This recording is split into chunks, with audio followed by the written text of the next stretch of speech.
Alright, that was a bit of a surprise. Equilibrium, written and directed by Kurt Wimmer, with a runtime of 1 hour and 47 minutes. Starring Christian Bale, Taye Diggs, Angus McFadden, and Emily Watson. Also starring Sean Bean, Sean Pertwee, and William Fichtner. It had a reported production value of $20 million. Its domestic box office take was $1.2 million. Foreign take was $4.1 million, making a worldwide take of $5.3 million, which resulted in a loss of $14.6 million. That ain't good. Characters. We'll start with Christian Bale. Christian Bale plays John Preston. Preston is a high-ranking member of an elite police force known as clerics, and it is their job to hunt down people who have feelings. And no surprise, Christian Bale does it very, very well. His whole role in this one is to be the unfeeling, relentless final word in law enforcement. And then his character proceeds throughout the movie to basically break down and become a thinking, feeling, emotional human once again. Watching John Preston's emotionless facade crack and crumble and fall apart throughout this movie is a highlight. It really is. And Bale presents it extremely well. He looks tortured. He looks conflicted. All those emotions run across his face. The way he's got his lip trembling or his eyes twitching, and he's starting to freak out at different parts of the movie. His ability to portray his character slightly differently from scene to scene, from act to act, is really quite fascinating. Playing opposite him is Taye Diggs as Brandt. Brandt is a career-minded, ambitious political soldier, out to prove himself, out to learn from the best, out to be the very best, and is pretty much onto John the moment he meets him. Realizes very quickly something isn't right. Now, here's a funny thing to say, but Taye Diggs seems to be too much of a nice guy to be in this role. He's got this smile, he's got this light touch to the personality. He really comes along as a less severe version of John. This is meant to be an emotionless society, and Taye Diggs has far too much charisma to be unemotional. I enjoyed seeing Brandt on screen. I enjoyed him as an antagonist. I enjoyed him as the constant problem or threat to John's character. But he's up against Christian Bale, who brings his A game. Now we have DuPont, the political officer in charge. He is the guy who speaks for the boss man. That's his role. Like a glorified commissar. Plays him like a glorified commissar as well. Actually would make a very good Imperial officer in a 40k movie. He's another threat to John because he's so on the ball, on John's case, always asking better, always asking more, always doubting John. I thought he was actually being kind of harsh since John's meant to be his number one man. But you find out later on why all that is too. Emily Watson as Mary O'Brien, the emotional catalyst for John's change. Not the physical catalyst, that happens earlier, but she's the emotional point that's resonating in John's mind, that's pushing his emotions along. He's forming some unexpected emotional attachment to her, doomed to failure, doomed to suffer real loss, because she is scheduled for execution, and executed she is. But having her in his life, and all these awakening emotions, yeah, puts him in a spin, pretty much wrecks him bad. A well-performed character. Watson plays very well off Bale in all their scenes together. She's got these brilliant blue eyes. She could really communicate with those. And the director used them to devastating effect on the character of John, that's for certain. Sean Bean as Partridge. Good to see him in the movie, as predicted. Dead in 10 minutes. Why do they keep doing that to him? I want to see him in more movies where he just actually survives it. You know, I want to see Sean make it from the start to the end of a movie and be a hero. That'd be great.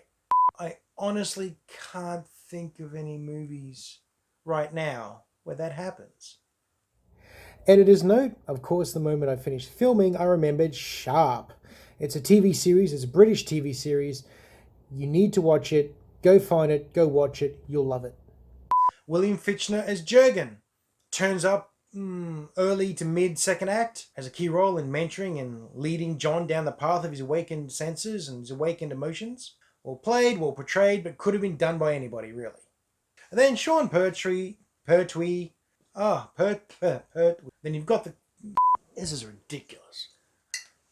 All of a sudden I can't speak.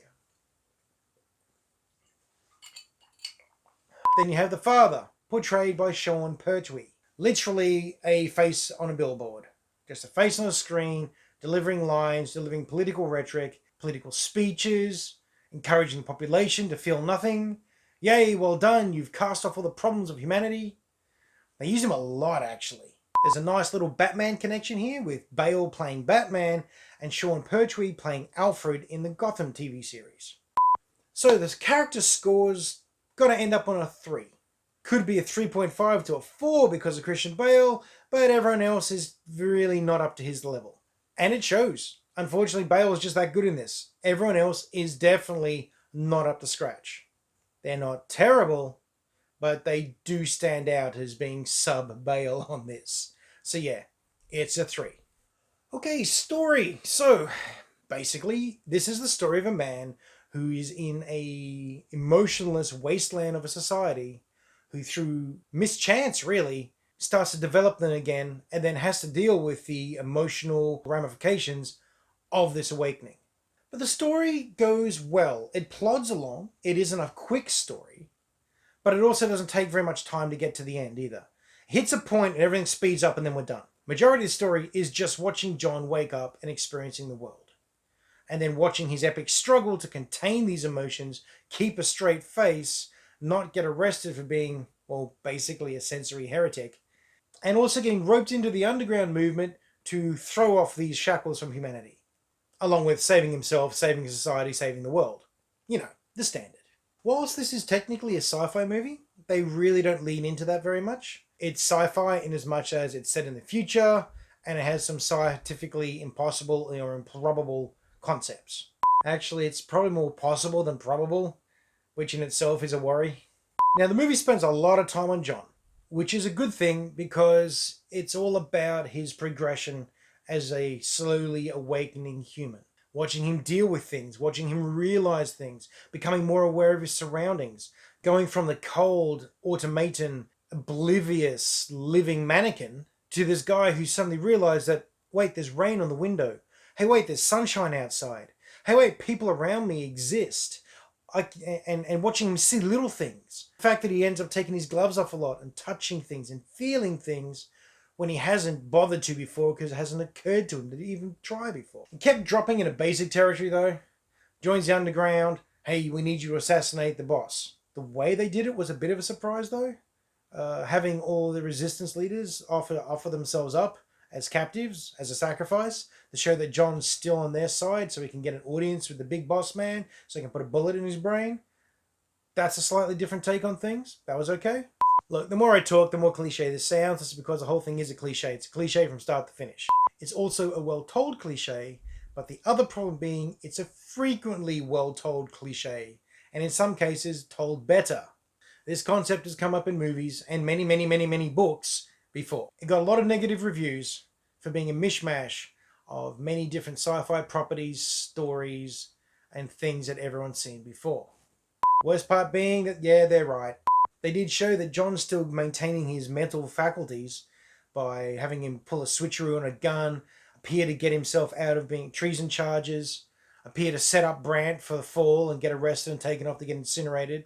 Oh yeah, incinerated. They're not incarcerated, they're incinerated. It just looked way too easy for him. And then it turned out it was too easy, because yes, it was a setup. The whole thing was a great big ploy for the big boss man, the father, to expose Preston, reveal the resistance, arrest everyone, and bring society back to what they consider under control. Cool and exciting moment in the movie, but after you've finished watching the movie, you think about it a bit and go, yeah, that's kind of thin. That's pretty weak. Sadly, the climax of the movie is the weakest part of the story. Luckily, Bale gives an incredibly good performance during this final and weak act, so you don't really notice, like I said, until after the movie. The reveal that both DuPont and Brant clearly aren't taking their medication as they should. That was okay. That was pretty good. That was a nice play that explained a whole lot of inconsistencies we've been seeing through the movie already. What it doesn't explain is why they weren't arrested and shot on sight previously. Since the police are very keen to put a bullet in anyone who steps out of line even once, Brant, with his little quips and his smiles and his clear personality and his clear emotional attachment to certain things, should have been arrested and shot a lot earlier. Again, it's the things you think about after the movie that starts to have the story unravel on you. So for story, After much thought, I'm going to give this a 2.75. Doesn't deserve a 2 or a 2.5, but just doesn't quite make the 3. Okay, look and feel. Now, this is kind of impressive. It's a very simple color scheme. Very simple color palette. Grays, blues, blacks, browns. Muted colors everywhere. It conveys the feeling of a brooding, depressive, neutral, sterilized mental state. As a result, whenever they discover something that a sense criminal has been hoarding or is displayed, it just pops out on screen and really stands out. So that works well. It also plays in with some excellent camera work. Really good stuff in here. Nothing too stylized, or at least not too often, but the camera shots are just held for the exact amount of time. The sweeping shots, the panoramic shots, the close-ups, when it pulls back at the right moment, when it zooms in at the right moment. Very nicely done, very well controlled. The camera work felt like it matched the environment it was in. They used their practical effects well, they used the practical scenery well. Costume design, highly effective, very simple. From a production point of view, I imagine having all of the villains and all the henchmen in trench coats and bike helmets and face masks and all that sort of stuff would have been really helpful, as you have like the same 15 stuntmen shot repeatedly and repeatedly and repeatedly and repeatedly from different angles at different times. The only time it got bad was when they did long shots and relied on CGI and big matte paintings to show you the dystopian futuristic world. Every time they did that, you're like, oh, that doesn't look good. What is it with dystopian blimps? Seriously, you always got to have a blimp. There's always some blimp floating along somewhere. CGI stood out badly. Superimposed effects over matte paintings stood out badly. Mainly because everything else, stylistically speaking, looked really good. All the practical effects, all the sets, really, really nice. Now, don't get me wrong, this is very simple and nice. This is like IKEA level stylistically simple and nice. This is the IKEA showroom of sci-fi settings. Now, the use of music and audio effects in this are good. They keep having the swelling, deep, orchestral music in the background with a resonant choir overlaying that. Takes you along for the ride. Absolutely complimentary.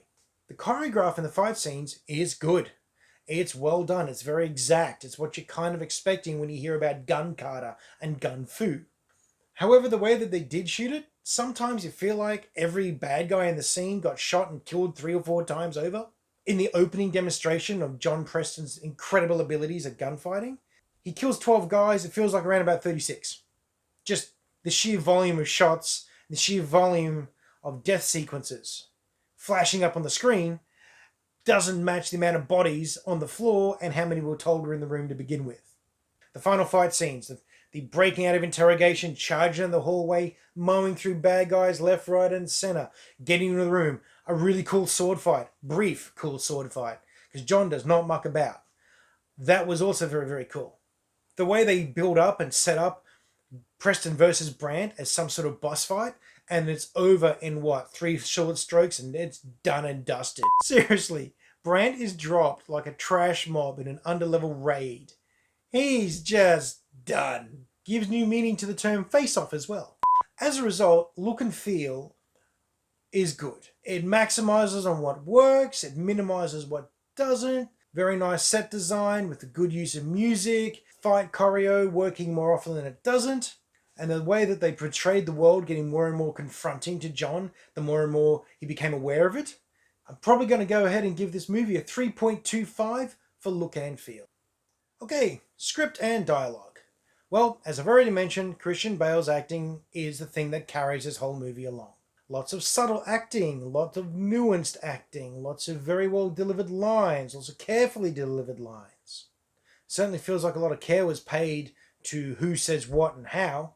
The script was occasionally so exact that you're getting rising tension out of just a vocal change. The sequences involved, the sequencing in this movie is very nice. They don't just jump into the next scene, they show you what happens between the scenes. Exposition was fairly dry, but at least it was backed up with nice visuals, and there's usually something else interesting happening in the scene as well. Watching John trying to cope with these rising emotions was actually quite difficult at times. You're watching him struggle with choices, struggle with things he has to do in his role, in his job, which is basically murder.